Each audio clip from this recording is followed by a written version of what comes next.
ప్రియమైన దేవుని సంగమా, ఈ ఆదివార దినమున పరిశుద్ధ దినమున దేవుని ఆరాధించుటకు స్తుతించుటకు చేరవచ్చిన మీ అందరికీ ప్రత్యేకమైనటువంటి శుభాభివందనాలు తెలియజేస్తున్నాను.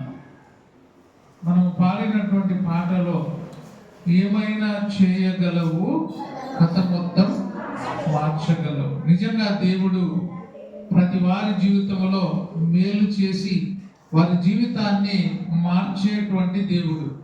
నిజంగా ఆ విషయాన్ని మనం నమ్ముతున్నామా? దేవుడు మా జీవితాన్ని మారుస్తాడు అని ఎంతమంది నమ్ముతున్నారు?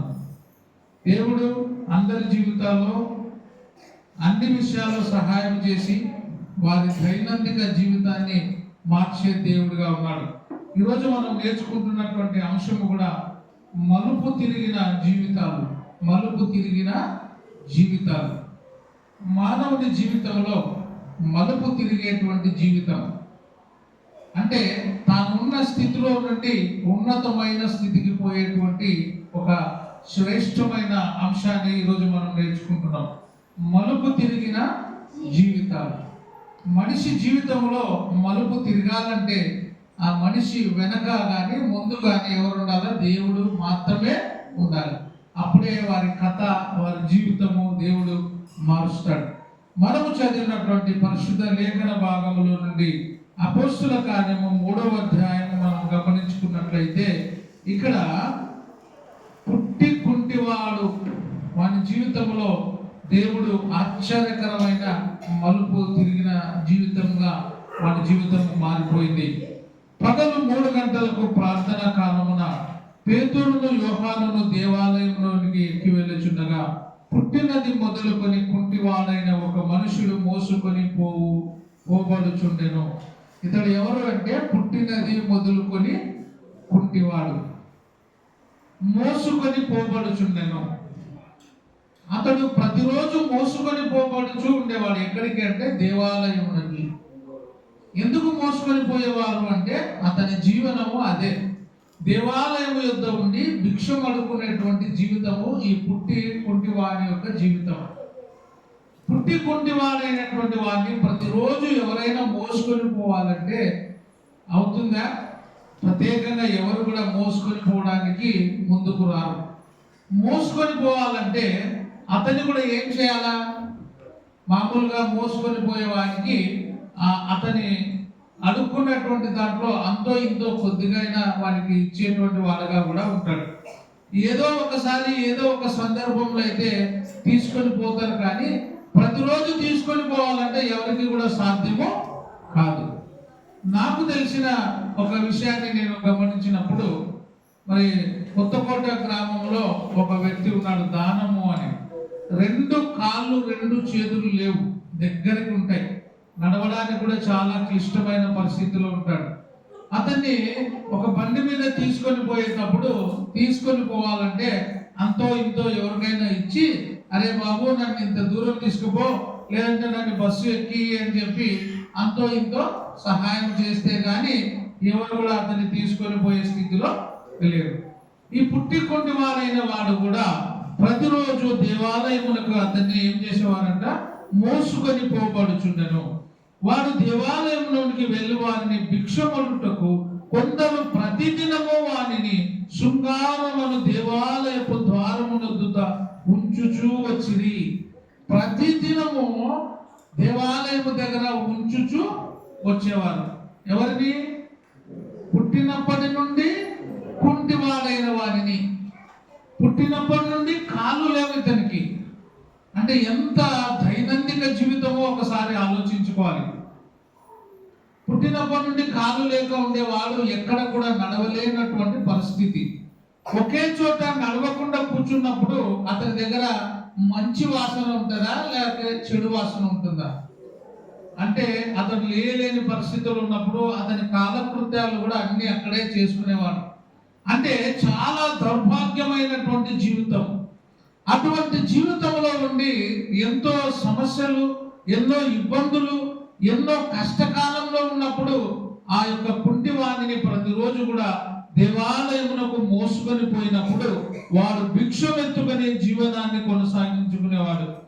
పేతురు యోహానును దేవాలయంలో ప్రవేశింపబోనప్పుడు వాడు చూచి భిక్షమడుగగా. పేతురు యోహానులు కూడా దేవాలయంలోనికి వెళుచు ఉన్నప్పుడు, ఈ పేతురు యోహానులు ఎవరంటే యేసుక్రీస్తు యొక్క శిష్యులు. వారు దేవాలయంలోనికి వెళ్ళుచున్నప్పుడు అందరినీ భిక్షం అడిగినట్టుగా ఇతను వీళ్ళను కూడా ఏమడిగినాడు? భిక్షం అడిగినాడు. భిక్షం అడిగినప్పుడు పేతురు యోహానులు వారిని తేరి చూచి మా తట్టు చూడుమనిరి. వాడు వారి యొద్ద ఏమైనా దొరుకునని కనిపెట్టుచు వారి యందు లక్ష్యముంచెను. మా తట్టు చూడు ఇక్కడ అని చెప్పినప్పుడు వాడు ఇంకా ఆశతో వారి తట్టు తేరి చూసినాడు. అంటే వీళ్ళు ప్రత్యేకమైన వారు, దేవుడు యేసుక్రీస్తు యొక్క శిష్యులు. అంటే వారు ప్రత్యేకంగా ఆ కుంటి వారి కన్నులకు కనిపించి ఉండొచ్చు. అందుకే మా వైపు చూడు అన్నప్పుడు వాడు వాళ్ళ వైపు ఏం చేసినాడు? ప్రత్యేకంగా తేరి చూస్తున్నాడు.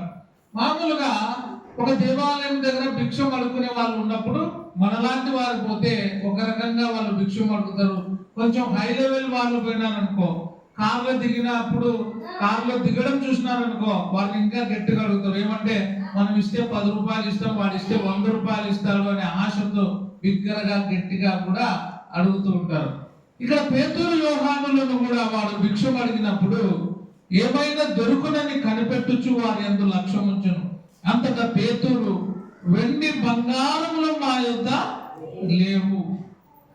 అయ్యా మా దగ్గర వెండి కానీ బంగారు కానీ నీకు ఇవ్వడానికి మా దగ్గర ఏమీ లేదు. కానీ ఏమంటో చూడండి, నాకు కలిగినదే నీకు ఇచ్చుచున్నాను.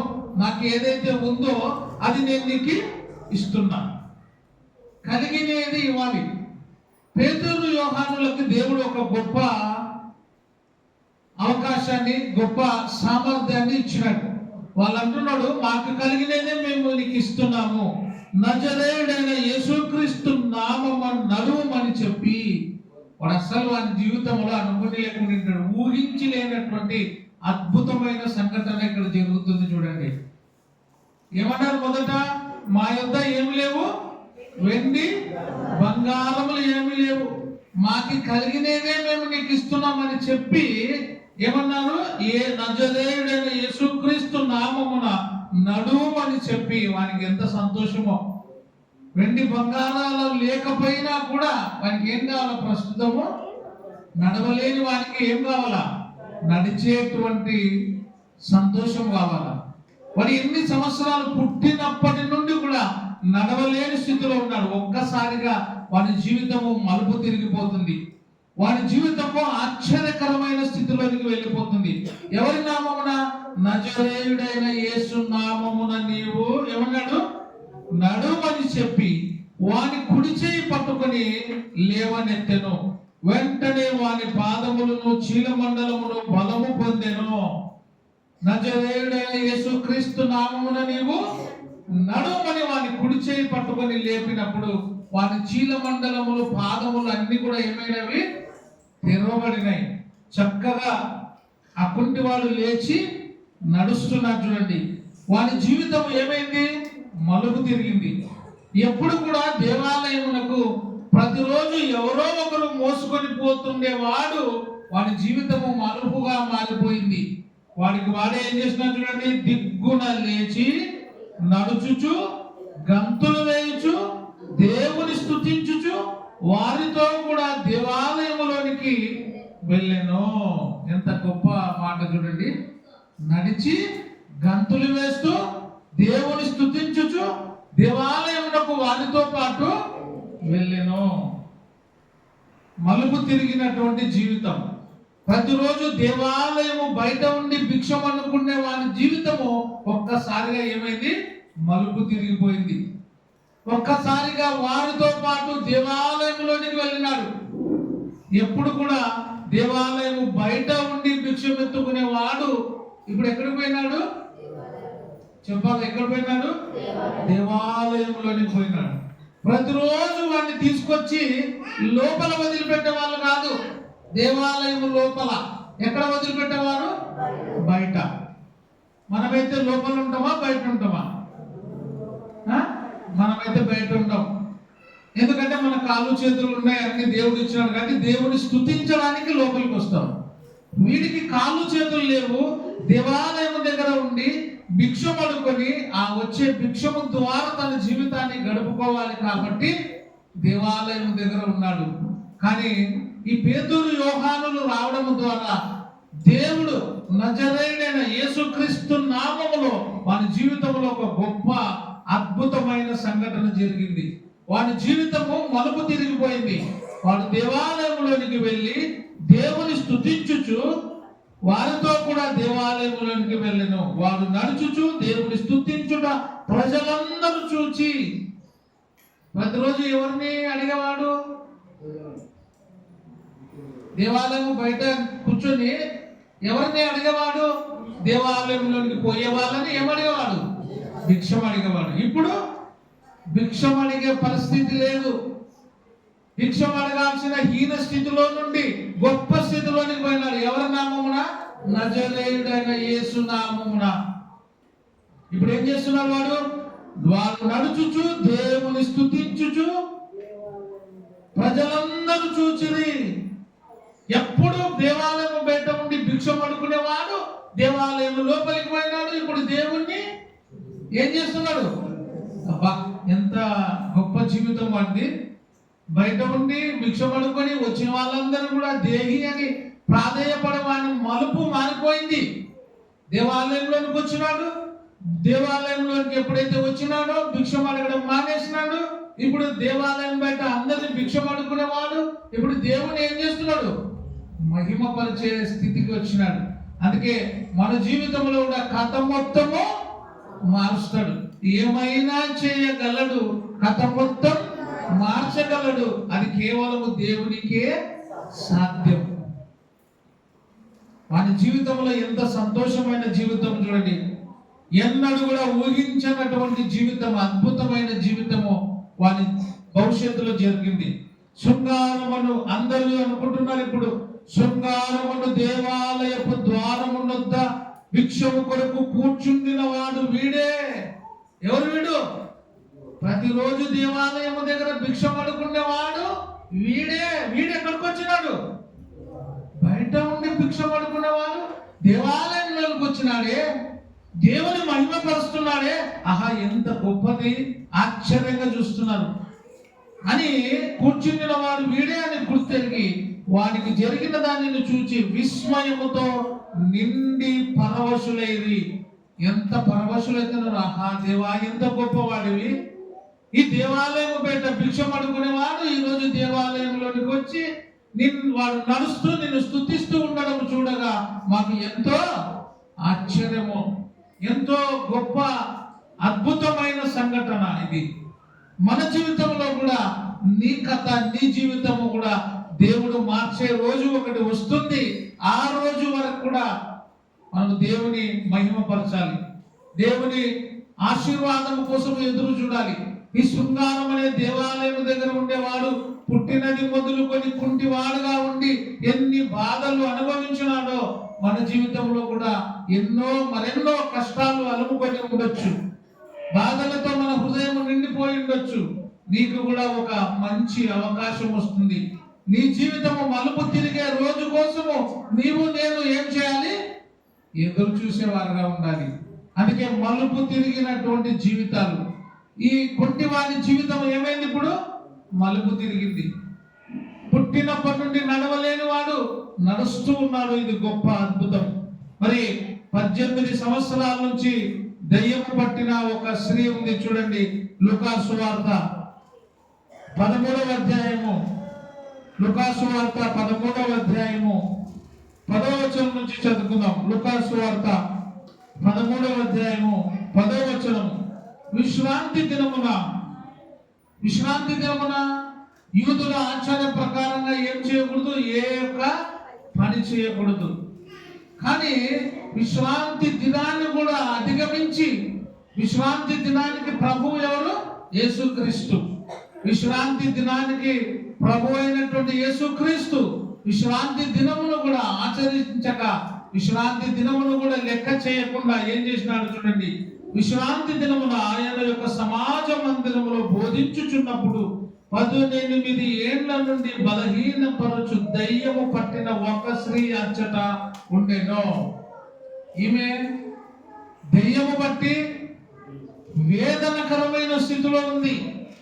ఎన్ని సంవత్సరాల నుంచి పట్టింది ఆమెకి దయ్యము? ఎన్ని సంవత్సరాలు? 18 సంవత్సరాల నుంచి దయ్యము బట్టి ఆమెను ఎంతగానో వేధిస్తూ ఉంది. ఆమె జీవితంలో సంతోషము లేదు, సుఖము లేదు. ఆమె జీవితంలో దేవుని స్తుతించడమే ఆమె దుఃఖంగా మారిపోయింది.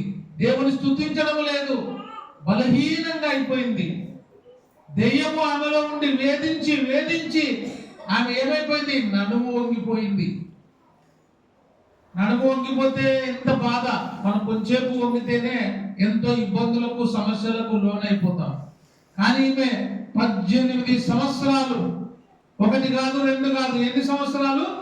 18 సంవత్సరాల నుంచి దయ్యము పట్టిన ఒక స్త్రీ అక్కడ ఉంది.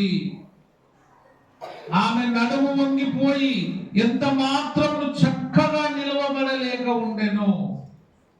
ఏ మాత్రం కూడా లేచి చక్కగా నిలబడలేనటువంటి స్థితి. ఈమె జీవితము సంతోషంగా ఉంటుందా, దుఃఖంగా ఉంటుందా? చెప్పాలా?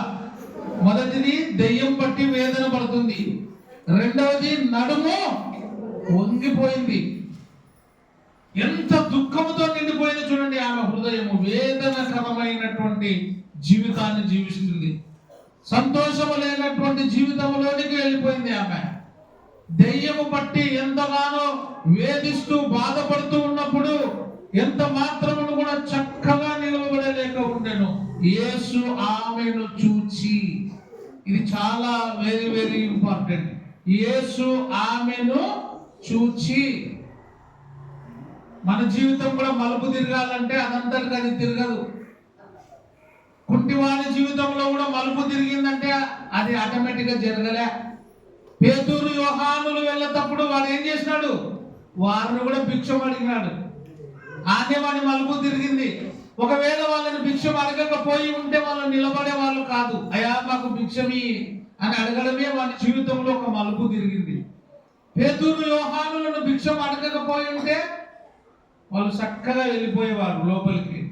వాని కుంటి జీవితము అట్లనే ఉండిపోయేది, బాగుపడే జీవితం కాదు. వాని జీవితంలో ఎప్పుడు మలుపు వచ్చింది?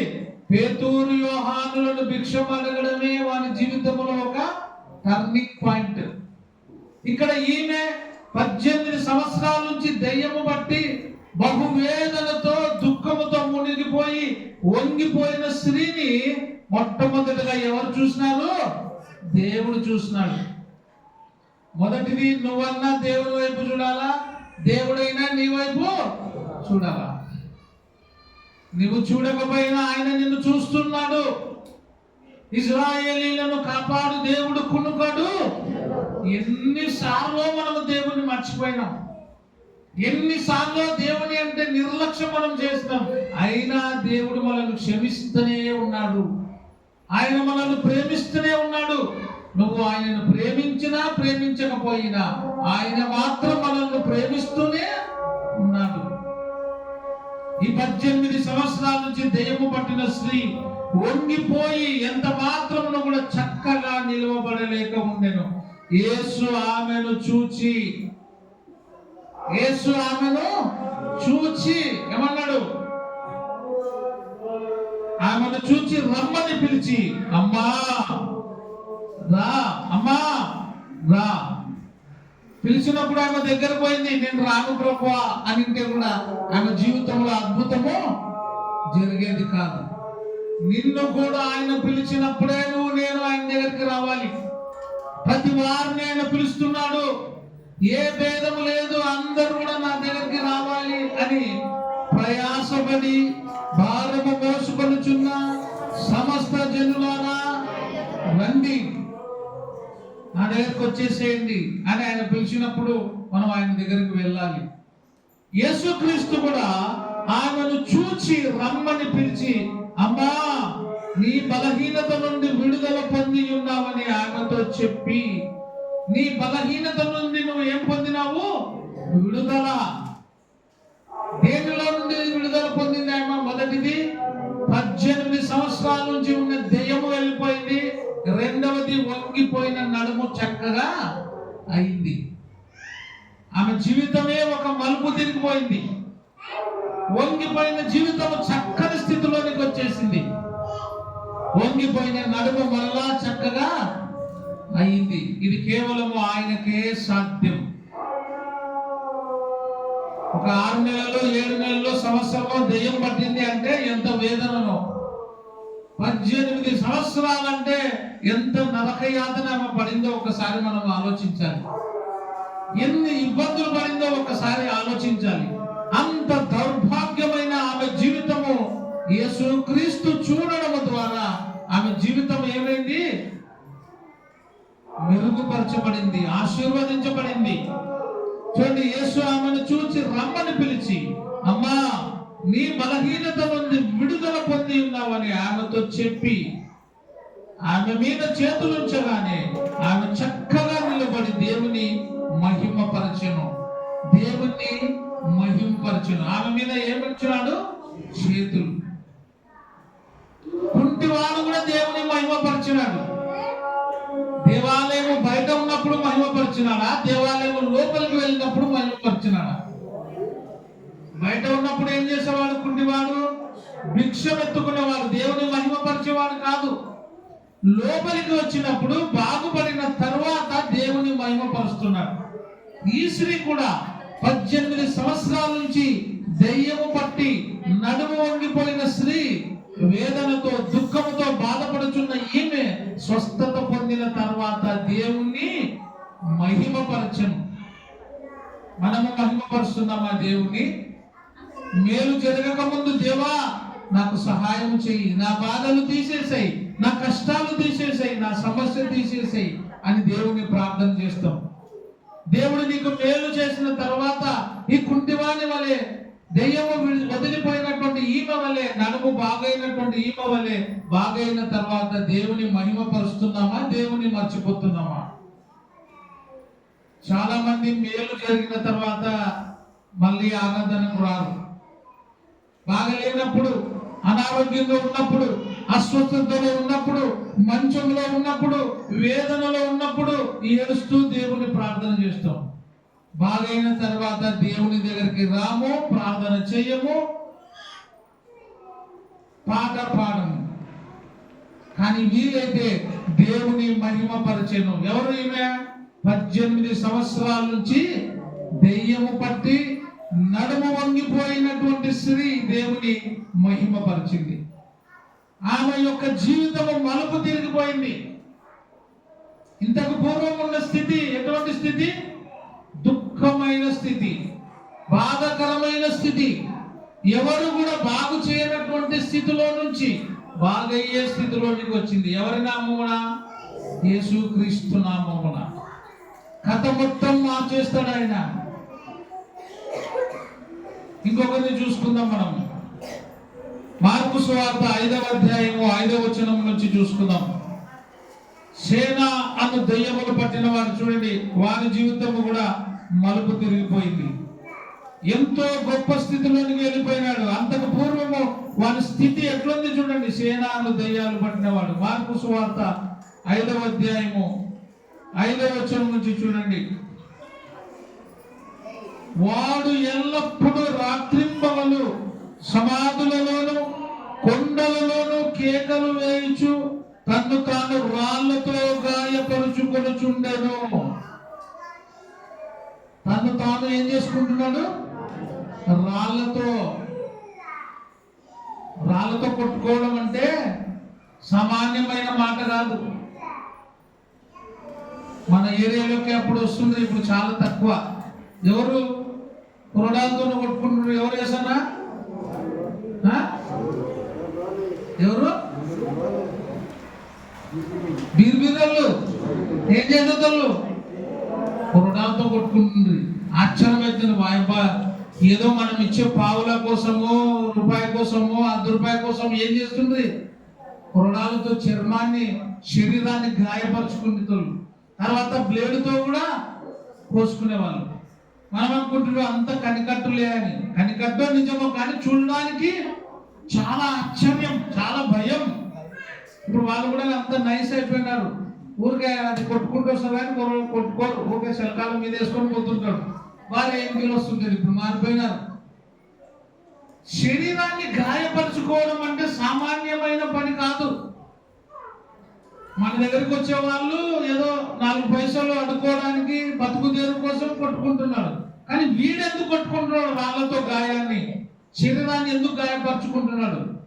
వారిలో ఎవరుండి ఆ పని చేపిస్తున్నారు? దెయ్యాలు. 1 కాదు 2 కాదు, సేన. సేన అంటే ఒక గుంపు. ఈమెకేమో ఒక్క దెయ్యమే పట్టింది, 18 సంవత్సరాల నుంచి వేధించింది, నడుము వంగిపోయింది. వీడికి ఎన్ని దయ్యాలు ఉన్నాయంట చూడండి. వాడు సమాధులలో కేకలు వేసేవాడు, సంకెళ్లతోనైనను ఎవడును వానిని బంధింపలేకపోయెను. గొలుసులో కట్టేస్తే కూడా గొలుసులు తెంపుకొని ఎక్కడ పోయిందోడంట. ఇంట్లో కాడ ఇంట్ల మధ్యలో ఉంటాడు వాడు. ఎక్కడ ఉంటాడు? సమాధులలో ఉంటాడు. సమాధుల్లో ఎవరుంటారు? మనుషులు ఉంటున్నారు. ఇప్పుడు అప్పుడంటే దెయ్యాలు భయపడుతుంది. చిన్న ఉన్నప్పుడు నేను కూడా అంతే. పొద్దున పూట చనిపోయినప్పుడు సమాధి పోతే కూడా అందరూ పోయి ఎంతగానో పడితే ఏమైతుందని పరిగెత్తుకొని వచ్చేస్తారు. ఇప్పుడు సమాధులు అంటే ఎవరికి భయం లే. ఆనే సమాధుల మీద కూడా పండుకుంటున్నారు. మీరు పోయి చూడండి, ఇప్పుడు చల్లగా ఉంటుంది. సమాధుల కాడ సమాధుల మీద పండుకుంటున్నారు. దెయ్యాలకు భయపడడం లే. ఇప్పుడు సమాధులు అంటే భయం లే. కానీ ఇక్కడ వాడు ఏం చేసేవాడంట? వారిని సంకెళ్లతోనైనను కూడా ఎవడును వారిని బంధింపలేకపోయాను. పలుమారు వాడిని కాళ్ళకును చేతులకును సంకెళ్ళు వేసి బంధించినను వాడు ఆ సంకెళ్ళు తెంపి కాళ్ళ సంఖ్యలను తుత్తునీయులుగా చేసను కనుక ఎవడును వానిని సాధుపరచలేకపోయెను. ఎవరు కూడా వాని కంట్రోల్ చేయలేకపోతున్నారు. ఎందుకంటే వాటిలో ఉండే దెయ్యాలు ఎన్ని? సేన, గుంపు. అప్పుడప్పుడు మనం అంటుంటాం, ఇంట్లోగానే ఎక్కువగా అల్లరి చేసి సతాయిసేమంటే దెయ్యంగానే పట్టింది దానికి, దెయ్యం పట్టినట్టే చేస్తున్నావు అంటాం. దెయ్యము అంటే ఎన్ని? దెయ్యము అంటే ఎన్ని? దెయ్యముగానే పట్టింది అంటే ఒకటే. దెయ్యాలు పట్టినావా అంటే నీ ఇంత రచ్చరచ్చును. వీనికి దెయ్యాలు పట్టినవి. గొలుసులతో కట్టేసినా కూడా వాని జీవితము వాడు బాగా ఉండడం లే. ప్రశాంతత లేదు వాని జీవితము, నెమ్మది లేదు వాని జీవితము, అలజడితో కూడినటువంటి జీవితము వాని జీవితము. వాని ఎంత మాత్రం కూడా బంధింపలేకపోయి. చూడండి ఇంకేం చేస్తున్నాడు వాడు. వాడు ఎల్లప్పుడూ రాత్రి పగలు సమాధులలోను కొండలలోను కేకలు వేయచ్చు తను తాను రాళ్లతో గాయపరుచుకొనుచూ నుండెను. సమాధులలో కొండలలో అరుస్తూ రాళ్లతో తను తాను ఏం చేసుకునేవాడు? గాయపరుచుకునేవాడు. రాళ్లతో కొట్టుకుంటున్నవాడు. గాయాలు శరీరానికి. నెమ్మది లేదు, సంతోషం లేదు, సుఖము లేదు వానికి. వాడు ఏం చేసినాడు? వాడు దూరము నుండి, ఇది కూడా ఒక గొప్ప అద్భుతం, దూరము నుండి ఎవరు చూసినాడు? యేసుని చూచి. ఇక్కడ 18 సంవత్సరాల నుంచి దెయ్యము పట్టిన ఆమెను యేసు చూసినాడు. ఈ సేన అనేవాడు ఎవరు చూసినాడు? వీడే యేసును చూస్తున్నాడు. చూడండి, అక్కడేమో యేసు ప్రభు ఈమెను చూసినాడు, ఇక్కడేమో ఈ సేనాన్ని దెయ్యాలు పట్టిన వాడు యేసు ప్రభుని చూచి. ఎవరో ఒకరు చూడాలా. అందుకే నేను అనింది, మనమైనా ఆయన వైపు చూడాలా, ఆయనైనా. 18 సంవత్సరాల నుంచి దెయ్యం పట్టి నడుము వంగిపోయిన ఆమెను ఎవరు చూసినారు? యేసు ప్రభు చూసినాడు. ఈ సేనాను దెయ్యములు పట్టినవాడిని ఎవరు చూసినారు? యేసు ప్రభు చూడలే. ఈ దెయ్యాలు పట్టిన వాడే యేసుని చూచి పరిగెత్తుకొని వచ్చి, ఎక్కడికి పరిగెత్తుకొచ్చినాడు? యేసు ప్రభు దగ్గరికి పరిగెత్తుకొని వచ్చి ఆయనకు నమస్కారము చేసి. అబ్బా, ఎంత గొప్ప ఆశ్చర్యం! వాళ్ళలో దెయ్యాలు ఉన్నా కూడా ఆ దెయ్యాలన్నీ ఎవరికి నమస్కారం చేసినాయి? యేసు క్రీస్తుకి నమస్కారము చేసి, యేసు యేసు ఏమంటుండే దెయ్యాలు? వానిలో ఉండే దెయ్యాలు మాట్లాడుతున్నాయి, యేసు సర్వోన్నతుడైన దేవుని కుమారుడా, నాతో నీకేమి? ఏదో మేము వీడిని ఎంచుకున్నాము, వీళ్ళలో ఉన్నాము, ప్రశాంతంగా మా జీవితం జీవిస్తున్నాము, మాతో నీకేమయ్యా అని దెయ్యాలు యేసుప్రభుని వేడుకుంటున్నాయి. నాతో నీకేమి, నన్ను బాధపరచుకోమని దేవుని పేరిట నేను ఆనబెట్టుచున్నానని బిక్కరగా కేకలు వేసిన. అయ్యా మమ్మల్ని బాధ పెట్టద్దు, మేము ప్రశాంతంగా వీళ్ళలో ఉన్నాం, మీరు ప్రశాంతంగానే ఉన్నారు, కానీ వాడు ప్రశాంతంగా లేడు. వాడిలో ఉండే దెయ్యాలు వాడిలో ఎట్లున్నాయి? ప్రశాంతంగా వాడిని నివాసం చేసుకొని ఉన్నాయి, కానీ వానికే ప్రశాంతత లేదు. ఎక్కడెక్కడ ఉన్నదో వాడు? కొండలలోను సమాధులలోను కేకలు వేస్తూ వాని శరీరాన్ని రాళ్లతో గాయపరుచుకుంటూ నెమ్మది లేని జీవితం జీవిస్తున్నాడు ఈ సేనాని దెయ్యాలు పట్టినవాడు. కానీ దెయ్యాలైతే ప్రశాంతంగా ఉండే వాళ్ళు, ఆ దెయ్యాలు మాట్లాడుతున్నాయి, అయ్యా మాతో నీకేం పని, మమ్మల్ని వేధించడానికి ఇక్కడికి వచ్చినావా అని బిగ్గరగా కేకలు వేసును. ఎందుకనగా ఆయన అపవిత్రాత్మ ఈ మనుషుని విడిచిపోమని వానితో చెప్పెను. మరియు ఆయన నీ పేరేమని వాడిని అడగగా వాడు నా పేరు సేనా. వాడేమన్నాడు? నా పేరు దెయ్యం పట్టణాలని అడుగుతుంటారు కదా అప్పుడప్పుడు. ఇప్పుడు చాలా తక్కువ లేనండి, మన ఏరియాలో కూడా దెయ్యాలు పడుతుంది అప్పుడు చాలా మందికి, ఇప్పుడు తక్కువైనాయి. పాపం విడిచిపెట్టినట్టుండే. నీ పేరేమి, నీ పేరేమి అని అడుగుతారు. చెప్పకుంటే ఎన్ని తిప్పలు పెడతారో వాళ్ళని పాపం చెప్పేంత వరకు దెబ్బలే కొడుతుంటారు. అదేమో కానీ విచిత్రంగా దెయ్యాలు బంధువులకు రావు. మళ్ళీ వీళ్ళు పట్టణంలో అంటారు, ఎందుకు వీళ్ళ కాడికే రావాలా, మీ బంధువులు లేరా, వాళ్ళకు పోవాల్సింది, వీళ్ళకి ఎందుకు వచ్చినావు, వీళ్ళకి తిప్పలు పెట్టడానికి వచ్చినావా, నిన్ను అంత రాసి రంపాలు పెట్టా మీ అత్తలే పోకూడదా, ఎన్నో చెప్తాం కదా. ఈ దెయ్యాలను కూడా అడుగుతాడు యేసుప్రభు, నీ పేరేమని వాడిని అడగగా వాడేమంటున్నాడు? నా పేరు సేనా. అపవిత్రాత్మ ఈ మనుషుని విడిచిపోమని వానితో చెప్పాను. మరియు ఆయన నీ పేరేమని వాడిని అడగగా వాడు నా పేరు సేన. ఏదైనా మేము అనేకులము. మేము ఎంతమందిమి? చాలా ఉండేలే. అందుకే వాడు ఒక్కొక్క పేరు చెప్పకుండా ఒకటేసారి గుంపు చెప్పేసినాడు. మేమంతా గుంపు, గ్యాంగ్ ఉంది లోపల. ఏంటి? ఒక గ్యాంగ్. గ్యాంగ్ అంటే గుంపు. ఎవరిలో ఉన్నాయి గుంపు? ఈ మనుషులో ఉన్నాయి.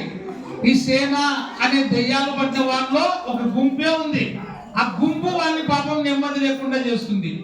ఆ గుంపు వాని జీవితంలో ప్రశాంతత లేకుండా చేస్తున్నాయి అని చెప్పి వాడు ఏమన్నా చూడండి. మరియు ఆయన నీ పేరేమని వాడిని అడగగా వాడు నా పేరు సేన.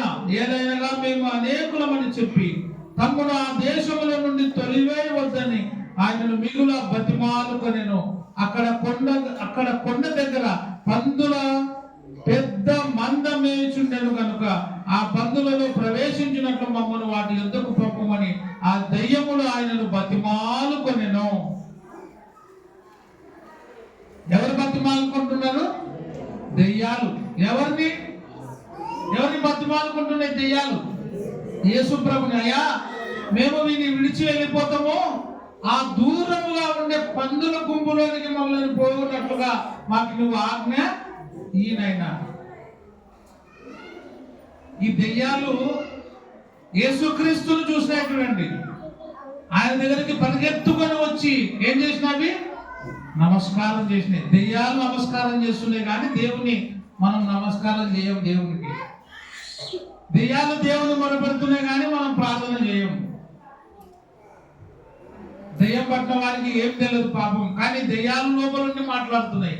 దెయ్యాలు సర్వోన్నతుడైన దేవుని కుమారుడా మాతో నీకేం పని అని అడుగుతున్నాయి.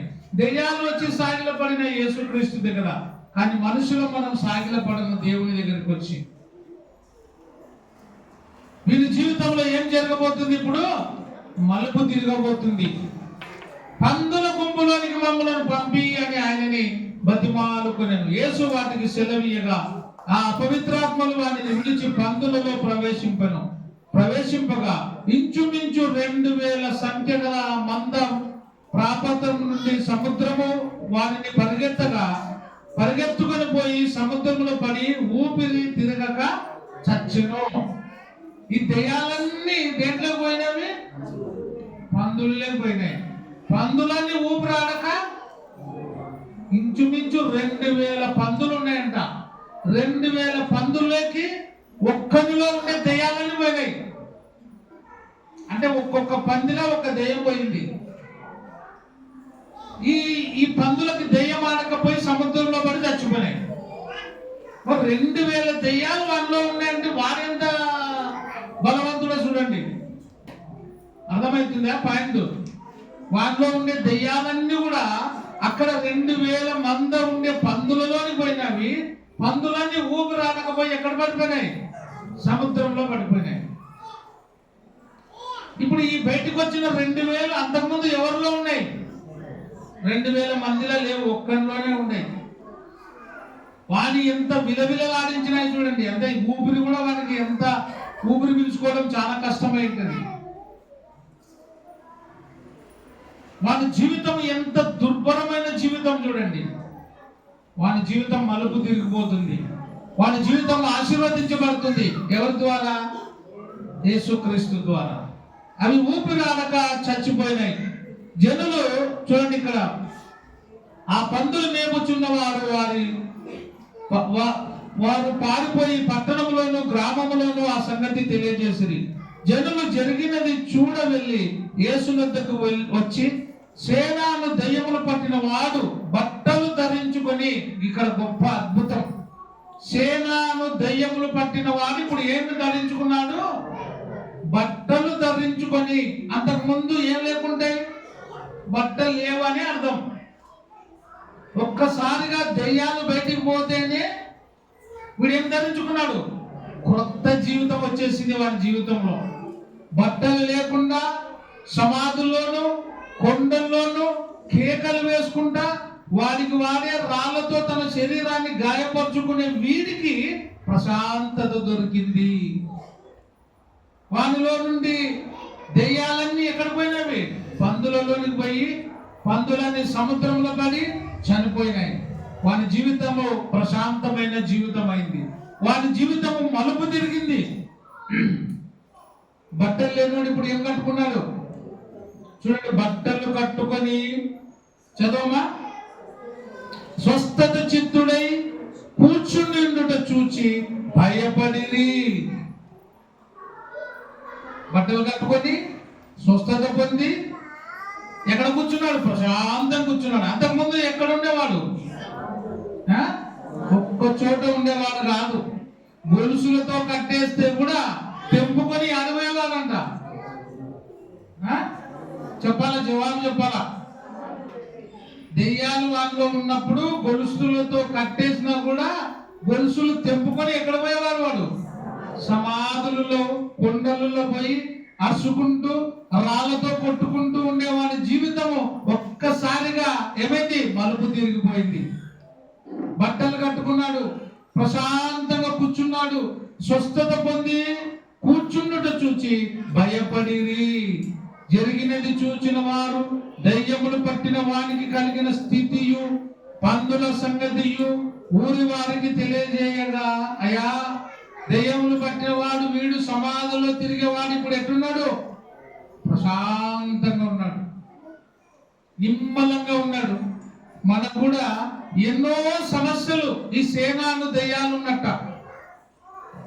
ఒక్కొక్క సమస్య ఉన్నది. ఒక్కొక్కరికి 2 సమస్యలు, 3 సమస్యలు, 4 సమస్య లేని మనిషి ఎవరైనా ఉన్నారా? ఇక్కడ నాకు ఏ సమస్య లేదు అనే వాళ్ళు ఉన్నారా? 4 ఉంటాయంట. పెద్దలు చెప్తారు. తప్పు లేనోడు, ఉప్పు లేనోడు, జబ్బు లేనోడు ఎవరు ఉన్నాడంట? ఏమేమి? తప్పు లేనోడు, అప్పు లేనోడు, ఉప్పు లేనోడు, జబ్బు లేనోడు. 4 ఏమేమి చెప్పాలా? తప్పు లేనోడు, అప్పు లేనోడు, ఉప్పు లేనోడు, జబ్బు లేనోడు. అందరికీ అప్పు ఉంటది. ఒకవేళ అప్పు లేకపోయింది అనుకో, నాకేం అప్పు లేదు అంటే కూడా జబ్బు అనే ఉంటది. నాకేం జబ్బు లేదు అంటే తప్పనే చేసి ఉంటాడు. అప్పు, ఉప్పు, తప్పు, జబ్బు ఈ నాలుగులో ఏదో ఒకటి ఖచ్చితంగా ఉంటది. ప్రతి శరీరంలో ఏముంటది? ఉప్పు ఉంటుందా లేదా? నా శరీరంలో ఉప్పు లేదు అన్నతో ఉంటే ఎవరైనా చేయొద్దండి. అంటే ఉప్పు అంటే మనం ఉప్పు పోసుకొని తిరిగేది కాదు. చెమట ఎట్లుంటది? ఉప్పే. నీ లోపల ఉప్పు ఉంది కాబట్టి నీలో నుండి వచ్చే చెమట ఉప్పే. మనిషిలో ఉప్పు లేకపోతే అయిపోయినట్టనే మనిషి. ఇంకా కాబట్టి ప్రతి మనిషిలో ఏదో ఒకటి ఉంటుంది. అప్పు, ఉప్పు, తప్పు, జబ్బు. గుర్తుపెట్టుకోవాలి. ఇప్పుడు ఏవి? అప్పు, ఉప్పు, తప్పు, జబ్బు. మనిషి కూడా నేను ఎప్పుడు మూడు చెప్తుంటా. మూడు విషయాల్లో ఖచ్చితంగా దేవుని దగ్గరకు రావాలా. ఒకటి హ్యాచింగ్, మ్యాచింగ్, డిస్పాచింగ్. ఏవి? Hatching, matching, dispatching. ఈ మూడు సార్లు ఒక్కసారైనా దేవుని మందిరంలోకి రాకపోతే వాడి జన్మ ధన్యం కాదు. మొదటిది హ్యాచింగ్ అంటే పుట్టినప్పుడు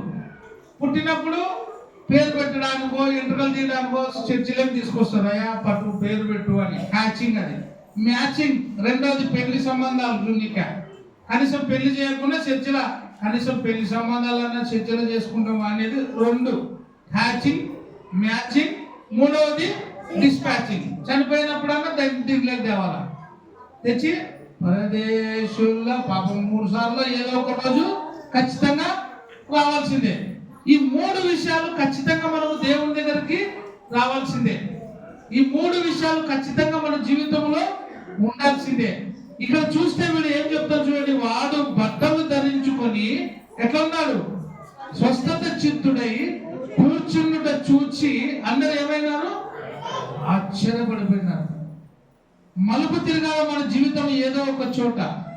మలుపు తిరగకపోతే మన జీవితం ఎప్పుడు కూడా అభివృద్ధి చెందదు. 4వ విషయం చూసుకుందాం. మార్కు సువార్త 5వ అధ్యాయము 25వ వచనం కిందనే 12 ఏళ్ల నుండి రక్తస్రావము కలిగిన ఒక స్త్రీ ఉండెను. ఈమె ఎన్ని సంవత్సరాలు? 12 సంవత్సరాలు. రక్తస్రావము కలిగిన స్త్రీ ఒక ఉండెను. ఆమె అనేక వైద్యుల చేత ఎన్నో తిప్పలు పడి ఎక్కడెక్కడ పోయింది? వైద్యుల దగ్గరికి పోయింది, చూపించుకునింది, చాలా తిప్పలు పడుతూనే ఉంది. అయినా ఆమె జీవితంలో ప్రశాంతత లేదు. నిమ్మలమైన జీవితము ఆమె జీవితంలో లేదు. తనకు కలిగినదంతయు వ్యయము చేసుకొని ఎంత మాత్రమున ప్రయోజనము లేక మరింత సంకటపడెను. ఎందుకు సంకటపడింది? వైద్యుల దగ్గరికి వెళ్ళింది, డబ్బు ఉండే డబ్బు అంతా ఖర్చు పెట్టింది, కానీ రోగము బాగాలే. ఇప్పుడు దిగులు వస్తుందా లేదా? అరే నేను డబ్బు పెడుతున్నా, డాక్టర్ దగ్గర చూపిస్తున్నా, అన్ని చేస్తున్నా, కానీ నా రోగము బాగా కావడం లే. డబ్బు పోతే పోలే అనుకుంటే రోగమైనా బాగా కావడం లే అని ఆమె మరింత తన మనసులో ఏం పొందుతుంది? సంకటపడుతుంది. భయం వచ్చేసింది ఆమె జీవితంలో. నా రోగం బాగా కావడానికి వైద్యుల దగ్గరికి వెళ్ళిపోయినా, డబ్బు ఖర్చు పెట్టుకుంటున్నా, కానీ నా రోగము బాగా కావడం లేదని సంకటపడి ఆమె యేసును కూర్చి విని నేను ఆయన వస్త్రము మాత్రము ముట్టిన బాగుపడుతుంది అనుకుని జన సమూహములలో ఆయన యుద్ధకు వచ్చి ఆయన వస్త్రమును ముట్టెను. ఇక్కడ కూడా ఆమె యేసును గురించి వినింది. ఇది ఒక అద్భుతం. వినింది, వచ్చింది, ఆమె అనుకున్న విధంగానే యేసు చెంగు ముట్టుకునింది. ముట్టుకోగానే ఆమెకుండేటువంటి రక్తస్రావం అనేటువంటి జబ్బు ఏమైంది? నిలబడిపోయింది. అప్పుడు యేసు ప్రభు అంటున్నాడు, చూడండి ఎంత మంచి మాట్లాడో.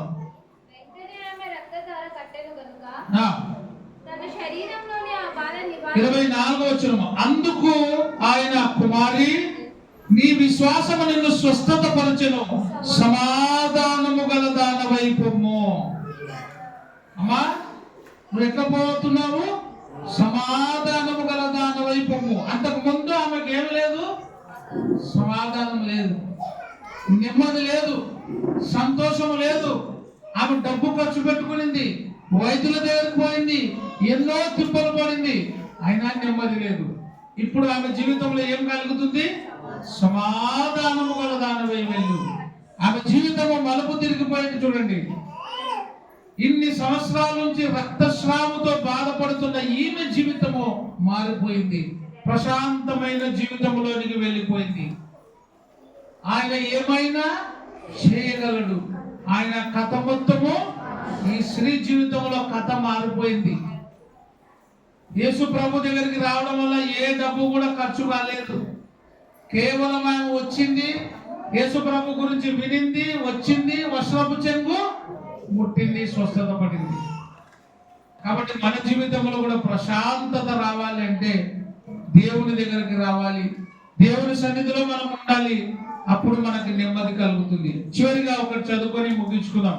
యోహాను సువార్త 5వ అధ్యాయం 2వ వచనం నుంచి చదువుకుంటే, ఇక్కడ 38 సంవత్సరాల నుండి వ్యాధి గల ఒకడు ఉన్నాడు. చూడండి, యోహాను సువార్త 5వ అధ్యాయం 2వ వచనం. యెరూషలేములో గొర్రెల ద్వారము దగ్గర హెబ్రీ భాషలో బెతెస్దా అనబడిన ఒక కోనేరు కలదు. దానికి 5 మంటపములు కలవు.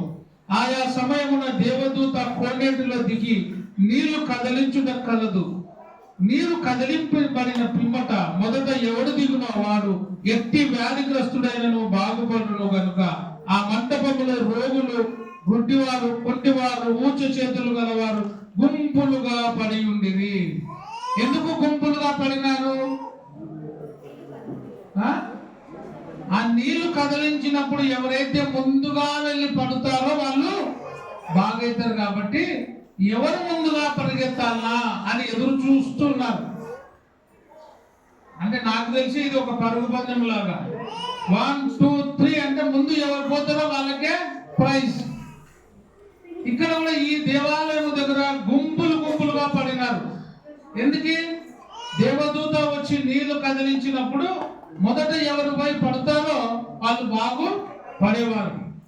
అక్కడ 38 ఏళ్ల నుండి వ్యాధి గల ఒక మనుషుడు ఉండెను. ఇతను ఎన్ని సంవత్సరాలు?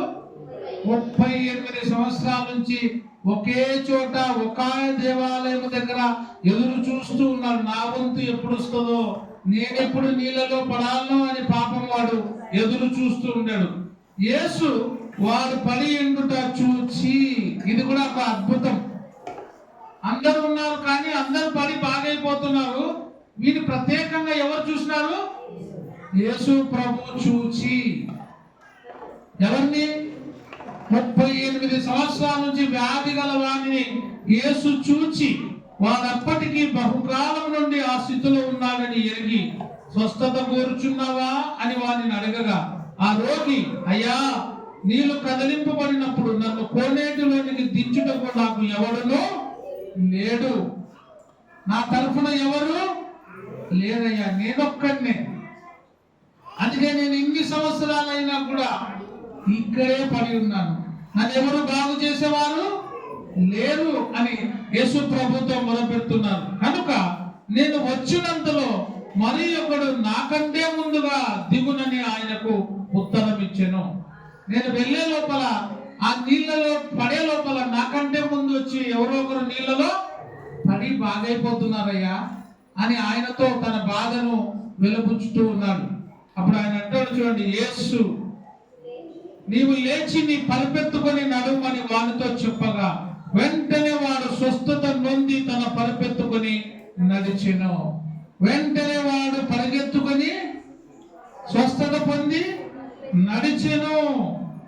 ఆ దినము విశ్రాంతి దినము గనుక, యూదులు ఇది విశ్రాంతి దినము గనుక కదా నీవు నీ పరిపెత్తుకొని తగినదే అని స్వస్థత నొందిన వానితో చెప్పిరి. అందుకు వాడు, నన్ను స్వస్థత పరిచిన వాడు నీ పరిపెత్తుకొని నడుమని వానితో చెప్పున నేను. వారు నీ పరిపెత్తుకొని నడుమని నీతో చెప్పిన వాడు ఎవడని వాడిని అడిగిరి. ఆయన ఎవడో స్వస్థత నొందిన వానికి తెలియలేదు. ఆ చోటను గుంపులు కూడి ఉండను గనుక యేసు తప్పించుకొని పోయెను. యేసు ప్రభుని ఏం చేయాలనుకున్నారు? చంపాలనుకుంటున్నారు. అందుకే ఆయన అక్కడి నుండి తప్పించుకొని పోయినాడు. విశ్రాంతి దినాన్ని ఆయన పాటించడం లేదు. విశ్రాంతి దినానికి అధిపతి. కానీ ఆయన చేయాల్సిన పనులు ఇంకా ఉన్నాయి కాబట్టి, పాప క్షమాపణ నిమిత్తము శిలువలో మరణించాలి కాబట్టి ఆయనను చంపాలని ప్రయత్నం చేసినా ఆయన తప్పించుకొని వెళ్ళిపోతూ ఉన్నాడు. ఎందుకంటే చేయవలసిన పనులు ఎన్నో ఉన్నాయి కాబట్టి మన జీవితంలో కూడా మలుపు తిరగాలి జీవితము అంటే ఆయన వైపు మనము చూడాలి, లేదా మన వైపు ఆయన చూడాలి. ఇప్పుడు చూసుకున్న లేఖన భాగంలో మొదట పుట్టి కుంటివాడు ఒకడు, 18 సంవత్సరాల నుంచి దెయ్యము బట్టి వేధించబడుతూ నడుము వంగిన స్త్రీ బాగుపడము, మూడవది సేనాను దెయ్యములు పట్టిన వాడు బాగుపడడం, నాలుగవది రక్తస్రావం కలిగిన స్త్రీ బాగుపడడం, ఐదవది 38 సంవత్సరాల నుంచి వ్యాధిగ్రస్తుడు బాగుపడినాడు. వీళ్ళందరి జీవితాలు మలుపు తిరిగినవి ఎవరి ద్వారా? క్రీస్తు యేసు ద్వారానే. మనము కూడా ఎంతమంది ఉన్నా, ఎన్ని జీవితాలు మారాలన్నా అది కేవలం యేసుక్రీస్తు ద్వారానే అని గుర్తుపెట్టుకోవాలి. కాబట్టి ఆయన మన జీవితాన్ని మార్చగలడు, మన జీవితాన్ని ఆశీర్వదిస్తాడు. మనం మాత్రము ఆయన దగ్గరకు వచ్చి ప్రాధేయపడితే దేవుడు మనల్ని, మన కుటుంబాన్ని బహుగా దీవిస్తాడని వాక్య భాగం ద్వారా తెలియజేస్తూ ముగిస్తున్నాను. అందరికీ వందనాలు.